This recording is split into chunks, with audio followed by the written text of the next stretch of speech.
test ride at saka long ride review, no? So sasabihin ko sa inyo yung mga experiences ko dito, kung kamusta siya, at saka kamusta yung kanyang pagka-fuel efficient, since alam naman natin na napakatipid sa gasolina nitong si Bergman Street. Literal na challenge to, guys.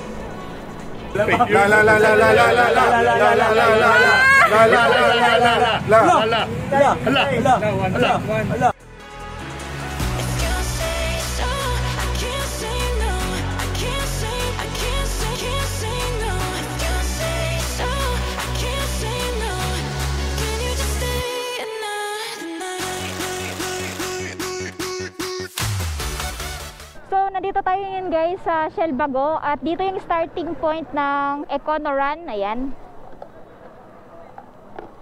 So kasama natin yung mga vloggers and syempre yung mga Bergman Street standard at saka EX owner, no? So kumasa kami dito sa challenge na to na patipiran sa gasolina. And ito, suot natin ngayon yung bigay ni Suzuki na jacket, which is napakaganda, no? Hi, Commander Daon, it's you again. How's your day? Good. Yeah.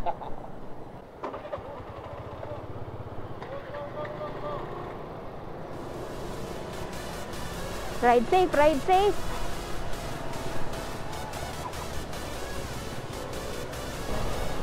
So, yung gagawin namin ngayon, guys, literal na chill ride. Hindi naman to pabilisan sa pagtakbo, no? So, first time natin maka-join ng ganitong event, no? Kasi first time din nilang magpa-event ng ganito si Suzuki dito sa Davao.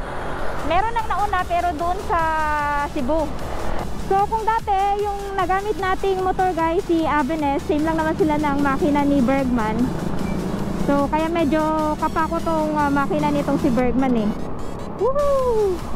Enjoy! Enjoy lang natin tong rides na to, guys. Since hindi naman to pabilisan. So, first time din natin dadaan dito sa Coastal Road. And tingnan natin.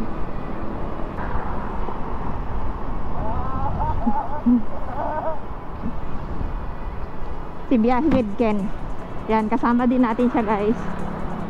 Woohoo! Ganda! Ganda ng view. Davao Coastal Road. So kung natatandaan nyo, guys, ilang beses ko na na-review tong si Bergman Street 125 standard at saka yung EX, pero never natin na test drive.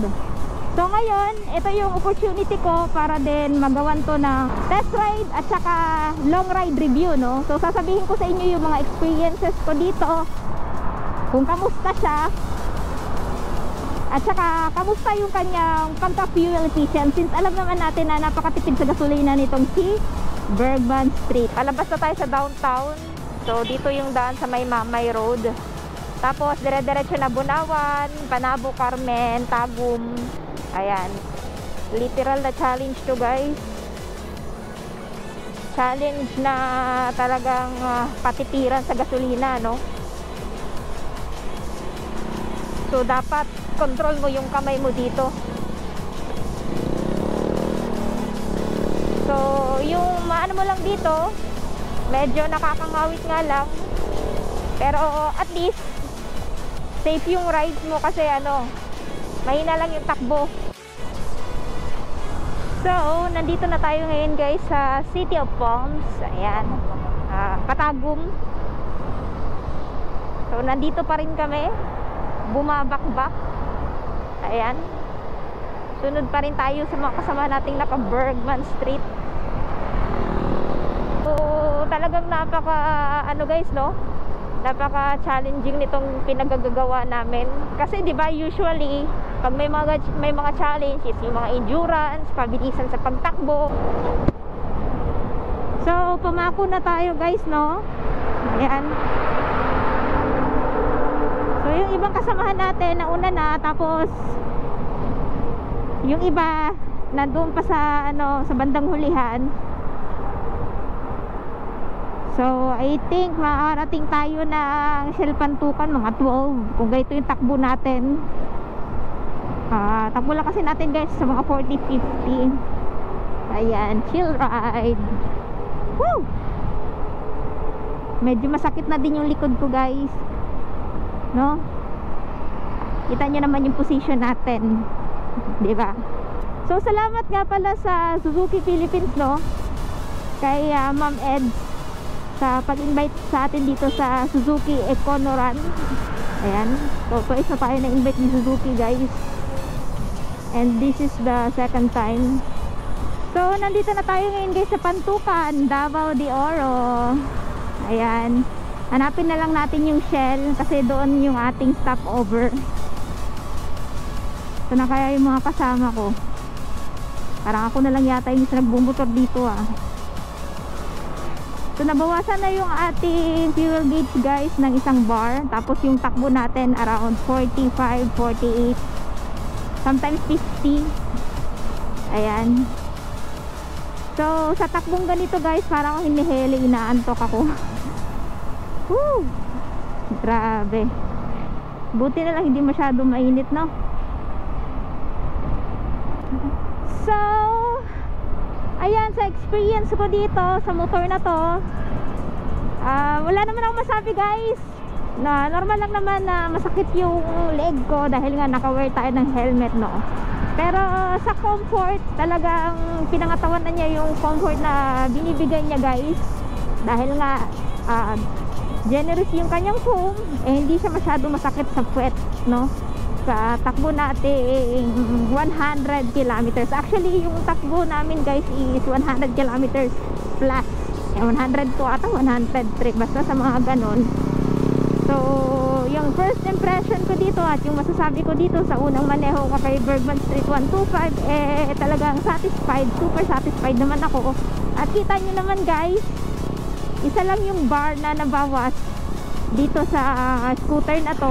At i-update ko kayo kung ilan yung kanyang average fuel consumption sa takbo natin, pacing natin sa mga 40 to 50. Ayan, ito na nga.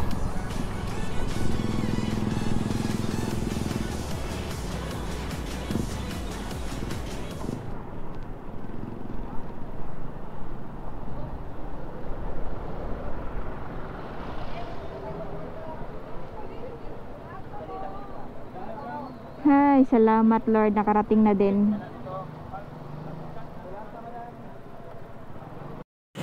Finally, nakarating na kami dito sa may Shell Pantukan guys. Ayan, si Boy Baldo. Musta yung ride natin? Okay. Ako mananalo. Ewan ko lang. Naligaw pa ako kanina. Hinahanap ko yung mga kasaman ko. Nasa na sila? May balato yan kapag nanalo yan. Ako mananalo eh. Mananalo yan si Boy Baldo. So ito yung mga kasama namin guys. Ayun, yan sila. Nagpapahinga. And ngayon, ayan, water muna kami. Water break.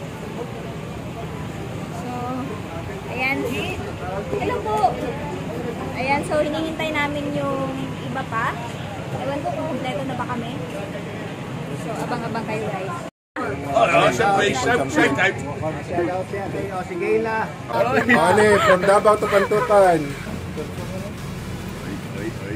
Wala, puno na oh. Wala na. Fake news. Fake news.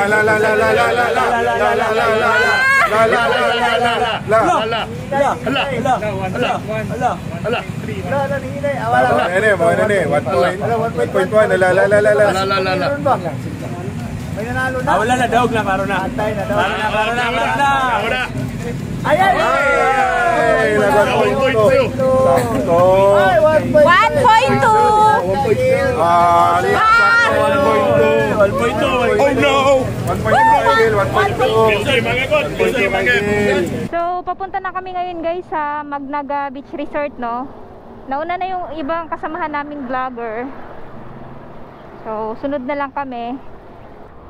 Sa takbo nating 102 kilometers from Shell Bago, Davao City to Shell Pantukan, ang nadagdag lang na gasolina sa atin guys is 1.2 liters.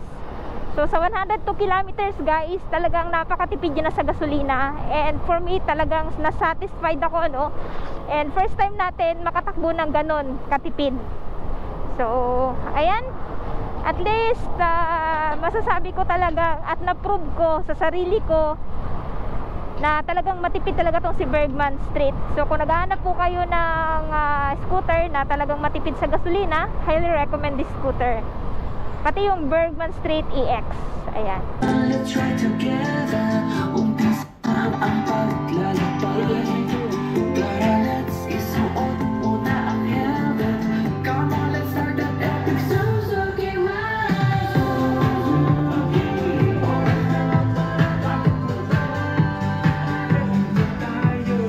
Kain na na!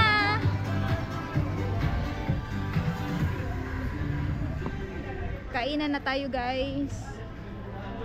So, ayan.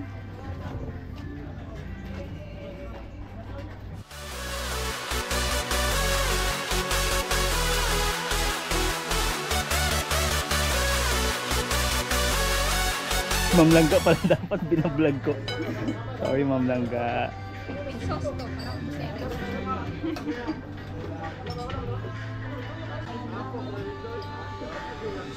Carbs, baby.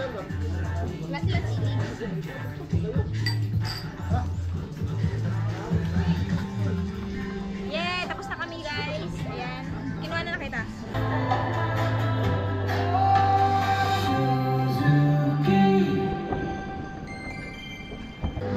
Oras na para sumakay.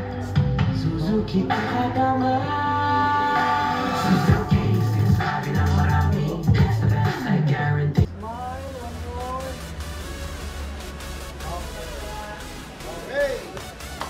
So, that was it. So, thank you. Pero hindi, joke lang. Kasi kita ko naman, fresh na fresh pa kayong lahat kahit na tumakbo tayo. So, for our vloggers naman, vloggers category. These moto vloggers, hindi po sila naka-Bergman on their everyday ride. So, this most, siguro, sila, baka first time lang nilang ginamit yung mga Bergman ngayon. Pero still, nakita natin ang ganda ng fuel efficiency nila. So, next is Cross Moto with 74.2 km per liter. Then next is Ken, Biyahe with Ken with 78.51 km per liter. So dalawa na lang ang natitira. Sino kaya mananalo sa kanila? Si Commander Daot ba o si Langga? Palagay niyo, sino mananalo? So I'm gonna announce. So si Langga naman is 82.5 while si Commander Daot is 90.84. So Commander Daot wins.